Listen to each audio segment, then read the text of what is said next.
Hi, welcome to Artist Tech Academy. இன்னைக்கு நம்ம எதை பத்தி பார்க்க போறோம்னா intro and basics of Power BI. வாங்க வீடியோக்குள்ள போகலாம். Introduction to Power BI. So Power BIன்றது எதுக்காக அப்படின்னா இது ஒரு business intelligence and data visualization tool. அதாவது லாஸ்ட் இயரோட சேல்ஸோ இல்லை என்னோட பிஸ்னஸ் டீட்டெயில்ஸோ வச்சு நான் இந்த இயர் என்னோட சேல்ஸ் எப்படி இருக்கும் அதோட ரிப்போர்ட் ஜென்ரேட் பண்ணலாம், டேஷ்போர்ட் கிரியேட் பண்ணலாம். இந்த ரைட் சைடில் இருக்கிற இமேஜ் தான் உங்களோட டேஷ்போர்ட். ஃப்யூச்சர் ட்ரெண்ட்ஸ் எப்படிலாம் மாறலாம் அப்படின்னா இப்போ ஜென்ரலி லாஸ்ட் இயரோட ரா டேட்டா வச்சு தான் நம்ம அனாலிசிஸ் பண்ணுறோம். பட் ஃப்யூச்சரில் யூசர்ஸோட ஃபீட்பேக்கை வச்சு கூட நம்ம வந்து அனாலிசிஸ் பண்ண முடியும். ஸோ இது எப்படி பண்ணலாம் அப்படின்னா மைக்ரோசாஃப்ட் ப்ராடக்ட்ஸ் நிறைய இருக்குது. ஸோ அதை வச்சு நம்ம இன்டகிரேட் பண்ணி பண்ணலாம். இன்னும் அட்வான்ஸ்டாக அப்படின்னா NLP அண்ட் இம்ப்ரூவ்ட் ஏஐ வச்சு நம்ம பண்ணலாம். Next Power BI. What is Power BI? It is a tool to empower user to connect with various data sources, clean and transform data and create compiling visualization. அதாவது நம்ம ஒரு data சோர்ஸில் இருந்து எடுக்கணும். Data சோர்ஸுங்கிறது என்ன அப்படின்னா எங்கெல்லாம் வந்து நம்மளுக்கு டேட்டா கிடைக்குமோ அதுதான் டேட்டா சோர்ஸ். அது எப்படி இருக்கும் அப்படின்னா நிறைய மிஸ்மேட்சஸ் இருக்கும், டேட்டாஸ் நிறைய மிஸ்ஸிங் இருக்கும். அப்போ வந்து அதை நம்ம க்ளீன் பண்ணணும். நம்மளோட விஷுவலைசேஷனுக்கு ஏற்றாப்புல அதை ட்ரான்ஸ்ஃபார்ம் பண்ணணும். விஷுவலைஸ் பண்ணுறது எப்படின்னா கிராஃப்ஸு, ஃப்ளோ சார்ட்ஸு, அந்த மாதிரி தான் விஷுவலைசேஷன்.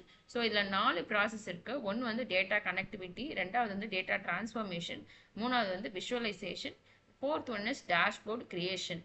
ஃபர்ஸ்ட் டேட்டா கனெக்டிவிட்டி அப்படின்றது என்னன்னா நம்ம டேட்டாஸ் எங்கேருந்து எடுப்போம் அப்படின்னா க்ளவுட் சர்வீசஸ்லேருந்து எடுப்போம், டேட்டா பேஸ்லேருந்து, ஸ்ப்ரெட்ஷீட்ஸ்லேருந்து. அடுத்தது இந்த டேட்டாஸ் எல்லாம் டிரான்ஸ்ஃபர்மேஷன் போர்ஷன் போகிற போது என்ன பண்ணணும்னா டேட்டா கிளீனிங் பண்ணும், ஷேப் பண்ணும். அடுத்தது விஷுவலைசேஷன் என்ன பண்ணும் அப்படின்னா நம்ம டிரான்ஸ்ஃபார்ம் பண்ண டேட்டாவை இன்புட்டாக எடுத்து கிராஃப்ஸு, சார்ட்ஸு அதெல்லாம் வச்சு நம்மளுக்கு விஷுவலைசேஷன் பண்ணோம். இந்த விஷுவலைசேஷன் எல்லாமே கலெக்டிவாக ஒரே டேஷ்போர்டில் இந்த பர்ஃபார்மன்ஸ் இண்டிகேட்டர், கீ பர்ஃபார்மன்ஸ் இண்டிகேட்டராக க்ரியேட் பண்ணுறது தான் டேஷ்போர்ட் கிரியேஷன். நெக்ஸ்ட் வந்து scope and capabilities of Power BI. Scope அப்படின்றது என்ன? டேட்டா எக்ஸ்ப்ளோரேஷன்ஸ்க்காக யூஸ் பண்ணுறாங்க, டேட்டா அனாலிசிஸ்க்கு யூஸ் பண்ணலாம், ரிப்போர்ட்டிங் அண்ட் டேஷ்போர்ட் கிரியேஷனுக்கு யூஸ் பண்ணலாம். அடுத்தது collaboration and sharing. Data exploration அப்படின்றது என்னென்னா தட் இஸ் ஒரு டேட்டாலேருந்து நம்ம நிறைய விஷயங்களை எடுக்க முடியும். தட் இஸ் அதுக்கு பேர் தான் இன்சைட்ஸ்ன்னு சொல்லுவாங்க. ஓகேவா? ஸோ அதுலேருந்து நம்ம எக்ஸ்ப்ளோர் பண்ணுறதுக்கு பேர் தான், அதாவது ரா டேட்டாலேருந்து நம்ம இன்சைட்ஸ் எக்ஸ்ப்ளோர் பண்ணுறோம். அடுத்தால அனாலிசிஸ் அப்படின்னா ஸ்டாட்டிஸ்டிக்கல் அனாலிசிஸ், அதை நம்ம ப்ரிடிக்ஷன்ஸ்க்காக யூஸ் பண்ணலாம். நெக்ஸ்ட் வந்து ரிப்போர்ட்டிங் அண்ட் டேஷ்போர்ட் வந்து வேரியஸ் மெட்ரிக்ஸஸ்லாம் யூஸ் பண்ணி நம்ம இந்த ட்ரெண்டுக்கு ஏற்றாப்புல, ஸோ இந்த மேலே இருக்குது பார்த்தீங்களா அதுதான் டேஷ்போர்ட். ஸோ அதில் நிறைய கிராஃப்ஸ் யூஸ் பண்ணியிருப்பாங்க. ஸோ ஒன்று ஒரு டீட்டெயில்ஸ் வந்து சொல்லுது. அடுத்த கொலாபரேஷன் ஷேரிங் அப்படின்னா பவர் பிஐயோட ஒரு ஸ்பெஷாலிட்டியே இந்த கொலாபரேஷன் ஷேரிங் தான். மற்ற எல்லா டூலும் நம்ம மட்டும்தான் க்ரியேட் பண்ணோம். பட் பவர் பிஐ நம்ம 2-3 மெம்பர்ஸ் கூட ஷேர் பண்ணலாம், கொலாபரேட் பண்ண முடியும், கம்பைன் பண்ண முடியும் கொலாபரேஷன்ஸ். நெக்ஸ்ட் வந்து மெத்தட்ஸ் எப்படி பண்ணோம்னா ஃபர்ஸ்ட் பவர் குவரி எடிட்டரில் பண்ணுவோம், அடுத்தது மாடலிங் பண்ணுவோம், அடுத்து விஷுவலைசேஷன் டூல் பண்ணுவோம்.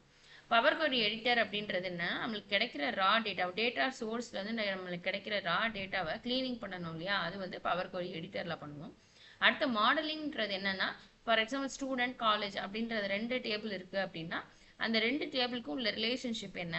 காலேஜில் ஒரு ஸ்டூடெண்ட் படிக்கிறாங்க, அதுதான் ரிலேஷன்ஷிப். ஸோ அந்த மாதிரி ரிலேஷன்ஷிப்பை டேட்டா மாடலிங் மூலிமா நம்மளால் பண்ண முடியும். அடுத்தது விஷுவலைசேஷன் டூல்ஸுங்கிறது என்னென்னா நம்ம இங்கே பண்ணின மாடலிங் பண்ணது, ஸோ அதை வச்சு என்ன பண்ணோம்னா விஷுவலைசேஷன் பண்ணலாம். அதுக்கு என்ன சார்ட்ஸ் க்ரியேட் பண்ண முடியும், கிராஃப், மேப்ஸ், டேபிள்ஸ் இதெல்லாம் பண்ண முடியும். அடுத்தது என்னென்ன இண்டஸ்ட்ரீஸ்லாம் இதை யூஸ் பண்ணுது அப்படின்னா health care, finance, retail, manufacturing, education and governments. So என்ன பெனிஃபிட்ஸ் பவர் பிஐ யூஸ் பண்ணனால ஒரு பிகினர்ஸ்க்குனா இது வந்து வெரி யூசர் ஃப்ரெண்ட்லி. அடுத்தது டிசைன் வந்து it's easy and visual approach வந்து it's very good and various communities கூட நம்ம இதை ஷேர் பண்ண முடியும். நெக்ஸ்ட்டு பவர் பிஐ எப்படி ஸ்டார்ட் பண்ணலாம், இது நம்ம ஹேண்ட்ஸ் ஆனால் பார்க்கலாம். ஃபஸ்ட்டு இப்போதைக்கு டவுன்லோட் பண்ணணும், நெக்ஸ்ட் வந்து கனெக்ட் பண்ணணும் டேட்டா சோர்ஸ் கூட, லாஸ்ட்டாக வந்து விஷுவலைஸ் பண்ணணும். நெக்ஸ்ட் வந்து பவர் பிஐ எப்படிலாம் யூஸ் பண்ணலாம் அப்படின்றது என்னென்னா யூஸ் கேஸஸ் சேல்ஸ் அண்ட் மார்க்கெட்டிங்கில் பண்ண முடியும்.